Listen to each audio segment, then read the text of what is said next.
Guys like share and subscribe. दोस्तों रियान पराग का wicket जो था मैच का टर्निंग पॉइंट था। गुजरात टाइटंस ने राजस्थान रॉयल्स को 58 रनों के बड़े अंतर से हराया है, लेकिन वो कंट्रोवर्शियल डिसीजन जहां ऐसा लग रहा था कि रियान पराग जो है वो आउट नहीं है, बैट जो है वो जमीन को टच कर रहा है ना कि गेंद को टच कर रहा था, लेकिन इसके बावजूद थर्ड अंपायर को कंक्लूसिव एविडेंस नहीं मिला था, लेकिन फिर भी रियान पराग को उन्होंने आउट दिया। रियान पराग मैदान से बाहर जाने के लिए तैयार नहीं थे, लेकिन थर्ड अंपायर ने आउट दे दिया था, इसलिए उन्हें जाना पड़ा। संजू सैमसन का विकेट जो था वो भी मैच का टर्निंग पॉइंट हो सकता था, लेकिन मुझे लगता है कि रियान पराग का विकेट टर्निंग पॉइंट था, क्योंकि इस तरह के मैच में एक बड़ी पारी जिस खिलाड़ी को खेलनी थी वो थे रियान पराग। रियान पराग जिस तरह से बैटिंग कर रहे थे, पहला बॉल ओवर के पहले ओवर पे ही छक्का, पहले गेंद पे ही छक्का मार रहे थे और दूसरे गेंद पे स्ट्राइक रोटेट कर रहे थे, बहुत समझदारी भरी पारी खेल रहे थे, वो बहुत समझदारी इनिंग को लेकर जा रहे थे, लेकिन एक कंट्रोवर्शियल डिसीजन की वजह से वो आउट हो गए और राजस्थान रॉयल्स को हार का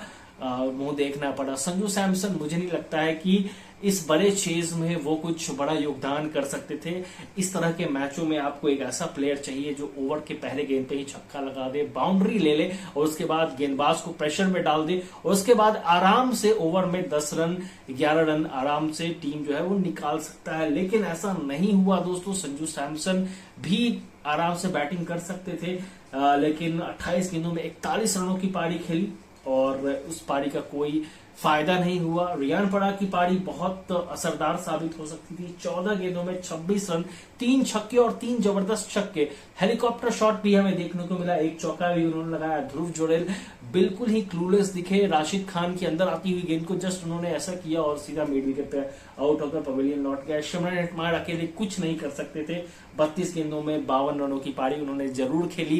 राजस्थान रॉयल्स एक लोअर मिडिल ऑर्डर का बैट्समैन जो है वो मिस कर रहा है, साथ ही साथ उनकी गेंदबाजी भी आज जो है वो क्लूलेस दिखाई दी। आकाश माधवल बैठ के क्या कर रहे हैं, मुंबई इंडियंस के लिए उन्होंने बहुत जबरदस्त परफॉर्मेंस की है पिछले सीजन में, उन्हें इस सीजन में लाया गया, लेकिन तुषार देशपांडे को लगातार खिलाया जा रहा है। राजस्थान रॉयल्स की गेंदबाजी बहुत ज्यादा वीक नजर आ रही है। तीक्ष्णा भी रन खा रहे हैं। वनिंदु हसरंगा को बिठाने का कोई मतलब आई डोंट थिंक कि बन रहा था, क्योंकि वनिंदु हसरंगा हर ओवर में विकेट लेने के लिए पिछले कुछ मैचों में लगातार उन्होंने विकेट लिया है और टीम की जीत में अहम भूमिका निभाई है। उन्होंने हसरंगा को आज मैच में खिलाना चाहिए था और वो बाएं हाथ के तेज गेंदबाज जिन्हें काफी फजल हक फारूकी को काफी पिटाई पड़ी गुजरात टाइटंस के बल्लेबाजों के खिलाफ, तो मुझे लगता है कि टीम में गेंदबाजों को थोड़ा अपना कंट्रीब्यूशन ज्यादा देना होगा और बैटिंग को और ज्यादा मजबूत करना होगा। यशस्वी जायसवाल की भी बल्लेबाजी कुछ ठीक नहीं है। फॉर्म पिछले मैच में उन्होंने 50 जरूर लगाई थी, लेकिन वो बहुत धीमी 50 थी। संजू सैमसन की इस तरह की पारी हम बहुत सालों से देख रहे हैं, तो वो मैच फिनिशर की भूमिका नहीं निभा पा रहे। ऑब्वियसली ओपनर है, वो मैच फिनिशर की भूमिका निभाने में थोड़ा डिफिकल्ट हो सकता है, लेकिन एज अ सीनियर प्लेयर उन्हें ही आगे आकर मैच फिनिश करना पड़ेगा, क्योंकि आप रियान पराग पे इतना भरोसा नहीं जता सकते। वो इस तरह से ही बल्लेबाजी करने वाले हैं पूरे सीजन में, अगर चले तो चले, नहीं चले तो फिर वो पवेलियन में ही आपको दिखाई देंगे। गेंदबाजी भी रियान पराग से नहीं कराई जा रही है, मुझे ये बात समझ में नहीं आ रही कि उन्हें गेंदबाजी क्यों नहीं।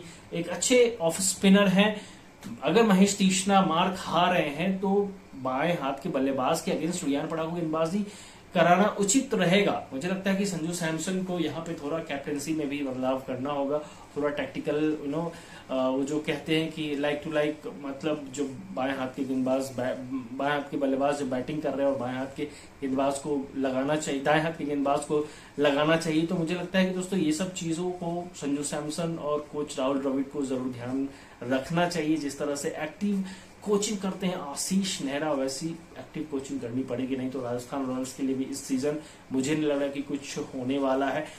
पिछले 2-3 सीजन से एक ही जैसा परफॉर्मेंस ये करते आ रहे हैं, मैच क्लोज लेकर जाना, अच्छी शुरुआत मिलने के बावजूद हार जाना, तो रियान पराग अकेले कुछ नहीं कर पाएंगे। पूरी टीम को एक साथ आना होगा और टीम के लिए कंट्रीब्यूट करना होगा। आपकी क्या राय है, मैच का टर्निंग पॉइंट क्या वो कंट्रोवर्शियल डिसीजन था? कमेंट में बताइएगा। रियान पराग के छक्कों से आप कितना खुश हुए, आपने कितना एंजॉय किया, कमेंट में जरूर बताइएगा। लाइक शेयर एंड सब्सक्राइब करना मत भूलिएगा।